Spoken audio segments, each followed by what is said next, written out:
Alright, so today I'm going to share with you all what has been selling for me on a Poshmark only, because that's where I started. I started selling on Poshmark clothing, and I've been trying to get back into that to really focus on doing a lot of clothing and doing well on Poshmark.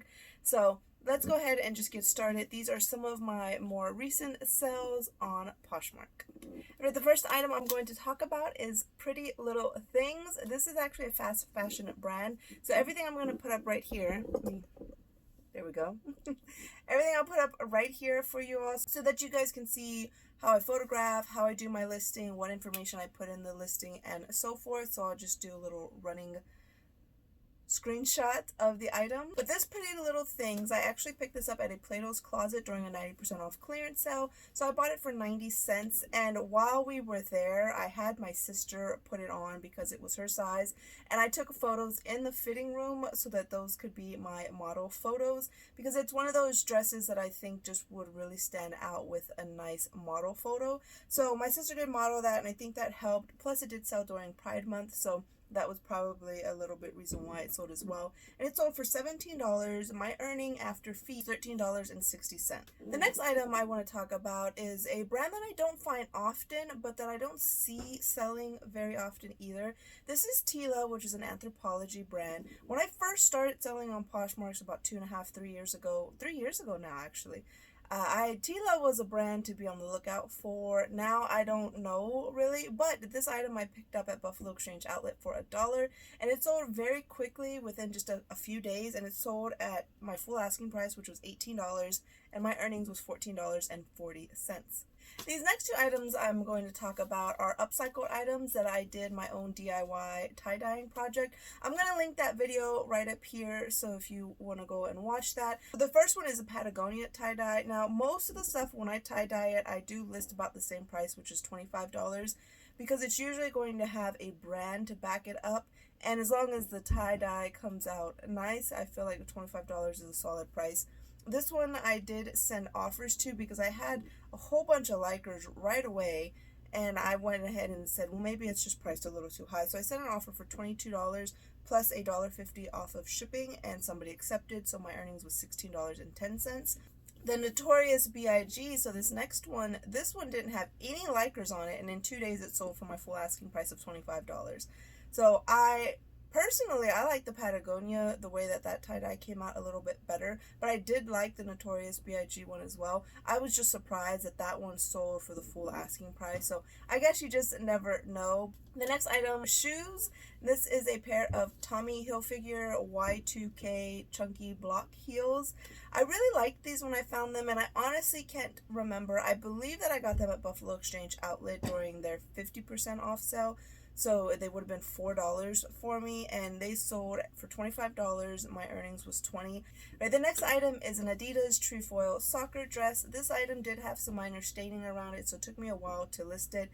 When items have flaws like that, I just put them in a pile, tend to forget about them. But this one did sell for $25. My earnings was $20. Again, I did price this one a little bit higher, and I priced it down during a closet clear out, and I guess 25 is kind of the magic number, which works for me because that gives me a solid $20 earnings. This dress I did pay $4 for as well. This was $8 originally at Buffalo Exchange Outlet. I got it on half price, so I'm making good profit there. Another pair of shoes. This is Nike men's shoes, so I do sell men's and women's clothing. Primarily women's, a good amount of men's, and then just a little bit of kids every now and then. But these were the Glide 3 Dynamic sneakers, and they sold for $30. This was my full asking price. My earning was $24 after fees. Another item that took a while to sell, but I think is just a good brand to mention. This is Lilith. This is a tulle skirt. Now, some of these Lilith pieces can do very well. Depending on if they're vintage or not, depending on the style, but it did sit for a while for me, and it didn't have a whole lot of interest. It got a little bit of interest, but it sold for $35, and my earnings was $28. This I did pick up at Buffalo Exchange Outlet as well. Another pair of shoes that sold. This pair of shoes sold very quickly. These are Dansko Louise leather Oxfords. These I picked up at a yard sale, so I paid $1 for these. They sold for $35, and my earnings was $28. I listed them for $40, and somebody sent me an offer for $35. I accepted, so I made $28 on them. If you guys hear fireworks or booming or popping in the background, that is fireworks. They always do fireworks. This is the weekend of 4th of July, so sorry about that. Hopefully it's not too loud. Next cool item for me, this is an Ole Miss jersey. This is a vintage jersey. I actually found this at Goodwill for $4.74. Basically, just round up and say $5. This item I actually sold in a bundle. The guy made a bundle and took advantage of my 20% off. I have 20% off in my Poshmark closet if you bundle 2 or more items. The other item, unfortunately, I could not find. I think that I had already sold it on eBay and forgot to take it off of Poshmark, and I hate that. So if you cross list, that is a huge thing that you have to remember to do. It wasn't like a really expensive item or anything, but I know that he did that just to add in that extra, get the discount. So that bundle did originally sell for $45.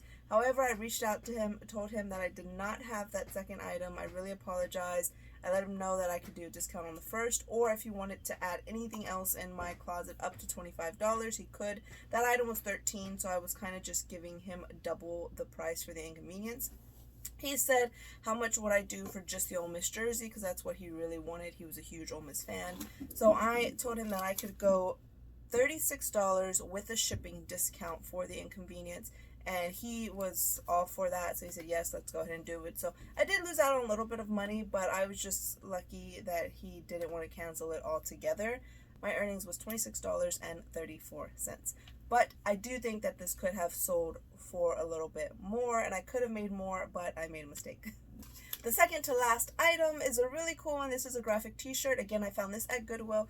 I paid right under $5 for it. This is, the brand was Cash Money Records, and this is a baller graphic tee with different rapper artists on there. It was a really cool shirt, and I actually did a post on Instagram when I found this because I was super surprised by comps. So the comps show that this shirt was selling for anywhere from $40 to $60. And there weren't a lot of them available, so I guess it was a rare shirt. And I think wrapping stuff is just kind of really in demand right now, especially if it's a little bit more rare wrapping item. But this sold for $40, which was my full asking price. I did originally price it at $50. I dropped it down during one closet clear out to $45, during another to $40. It didn't sell, so it had been sitting still for a little while, and it finally sold for $40, so my earnings was $32. Last item is one of my newest sales. This is a new with tag Torrid Disney Princess dress. This dress is gorgeous. I've had this dress in my death pile for almost a year. I think if you go back into one of my older videos from Buffalo Exchange Outlet, I actually showed this in a haul video. Might not be a year, I might be exaggerating a little bit, but I feel like I've had it for a year. Finally decided to list it, and so I just want to point out that I did use a cover photo for this. Now, when I first started selling on Poshmark, I used cover photos all the time. I would spend a lot of time researching and looking up the photo for it, the stock photo, I mean. And then I realized that I could spend a lot less time just taking nice photographs myself instead of trying so hard to find stock photos. When I really started cross-listing to eBay, that's when I realized that stock photos were a big deal, and I didn't want to use them anymore in my Poshmark because I would cross-list from Poshmark to eBay, and then I would have to change the cover photo. But when the item is new with tags, I don't mind using a stock photo on Poshmark only. Not saying that I would recommend it or that it's allowed or anything, but I use it because it's still brand new with tag, completely unaltered, so the stock photo does give an accurate description. If it's a pre-owned item, I don't feel comfortable anymore using stock photos on Poshmark for my cover photo because the item could have changed in so many ways depending on how many times it's been washed or ironed or whatever the case may be. So for my full asking price of $50, within an hour or two. Alright, that is it. That is my sale. So if you like this video, give it a thumbs up. If you're not already subscribed, please subscribe. And I will see you all next time. Goodbye.